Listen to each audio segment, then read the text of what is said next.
War tears countries apart. It tears families apart. For children caught in the crossfire, coming of age is a fight for life itself. Childhood now, it become terror every day. Our children and our parents, hurt, wounded, and killed every day. Nobody trusts anyone. You cannot tell people that you have a brother, and you cannot tell people you have a son. The question is, where is he?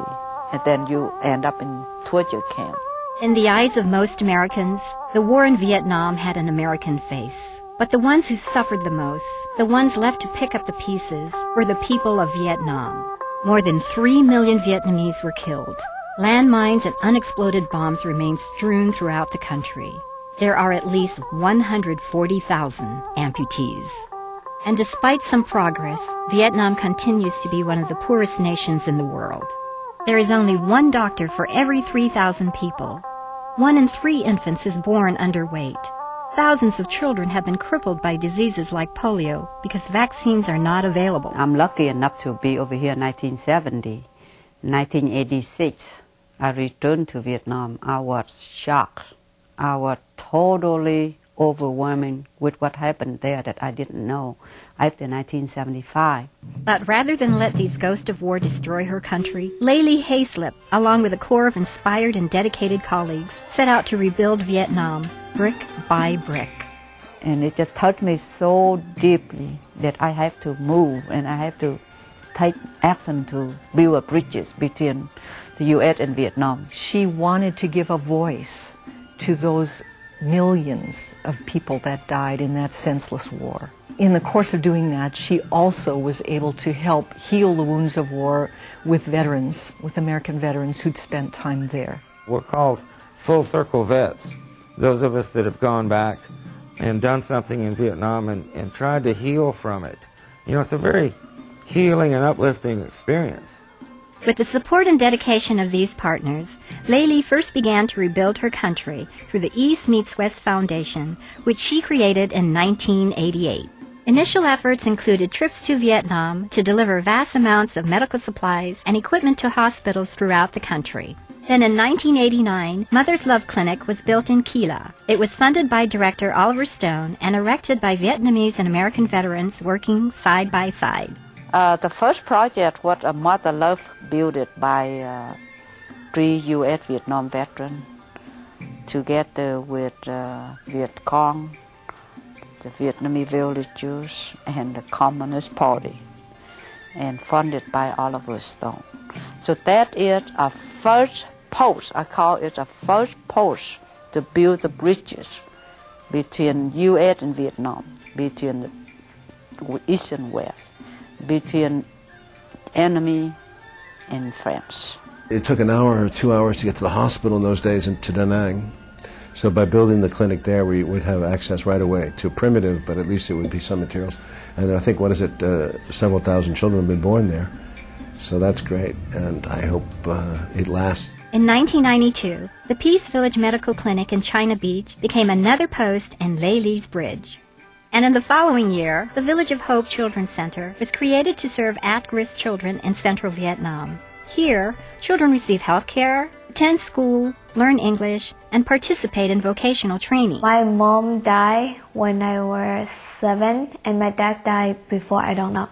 And so I went there because we don't have enough money to go to school, and we don't have enough money to have for good meals. Through the work of the foundation, Hai and Tem were adopted by an American couple and now enjoy more promising lives. But while the foundation charged forward, its work remained generally unnoticed until Ly's personal story was illuminated on film by Oscar-winning director Oliver Stone. Who she became fascinates her, so she explores it in 2 books, which are amazingly solid stories, good stories, because it's a dramatic life where she was, for example, on both sides of the war. She was both VC and she was taught the American way. So she was, and then in America she was divided equally. She thought America Act 3 would be the end of the story, but it wasn't. So I worked very hard, but then when the books come out in 1989, I thought things it easier, but no, nobody really cared. So when did Oliver come in, and help with the funding to build the Mother Love Clinic. Absent the book for the movie, that is when things started to brighten up. Ly left East Meets West in 1998, and the following year set up the Global Village Foundation. Its goal is to end cycles of poverty, illiteracy, and hopelessness, while still valuing and preserving the rich Vietnamese heritage. Because there has been in recent years much progress made in urban areas, the Global Village Foundation concentrates its work in the rural villages. You come from the city and you drive to a place 2 hours away, and you're in a completely different world. People out there, they need everything from clean water to health care to education. They need the whole package.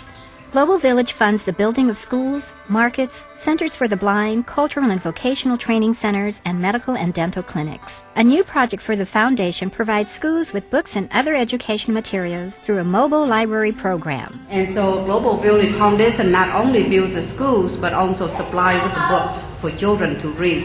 And if the children cannot come to school twice a day, at least they still can have books to read when they have free time.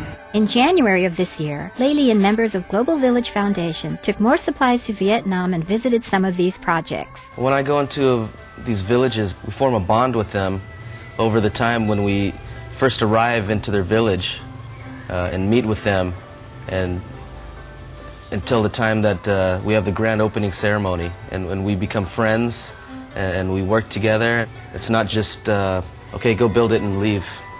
You know, we like to come back, and if it's a school, we bring gifts for the children. We paint murals on the walls, and to make it a place that they want to come to school. You know, we put a playground in. We make them comfortable and happy.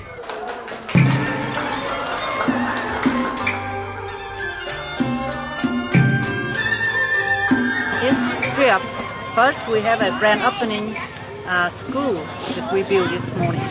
And this afternoon, the group of dentists from Oregon came to work on the children's teeth. And this is just emergency work. We're just taking care of a lot of the things that we're letting go are bad problems. You know, back home, you'd be doing pulpotomies and stainless steel crowns on them. Basically, what we're doing is taking teeth out that are either abscessed or will definitely abscess before they would come out on their own. And the other major problems, we're just letting them go. Our object for the future is to prevent this. We've got to stop this problem from happening. When I go into these villages out in the countryside here, I see houses that aren't houses. There's not even any walls. It's just like a thatched house. This is one of the house that Global Village Foundation built. So his house, it used to look like that little one right there. And that is a family of husband and wife and 2 children. If you're at a house that you built for a family, and you see the look in their eyes, and you see how it affects them and their whole family, and that's the payoff. I used to cry all the time when I come here, and it just really rained me and really burned me out. But then I just say, but I sleep good. One night rest, next morning I start all over again. Perhaps more than any other, Ly has given a face, a voice, and hope for the future to the victims of the Vietnam War. To have your life threatened, to have your books banned, to have people look down on you and still not lose sight of your focus, I think is just a wonderful inspiration for kids today. Ly Hayslip's tireless efforts demonstrate the profound impact one person can have on our planet. Through people like Ly and the foundation, that we can truly build those bridges to make a difference in this world. You'd rather live in peace and not war, right? You'd rather live in happiness than not sadness. You'd rather love and hate. You'd rather have compassion than have an enemy.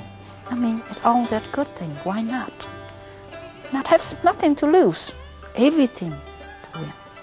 That is what I'm trying to do.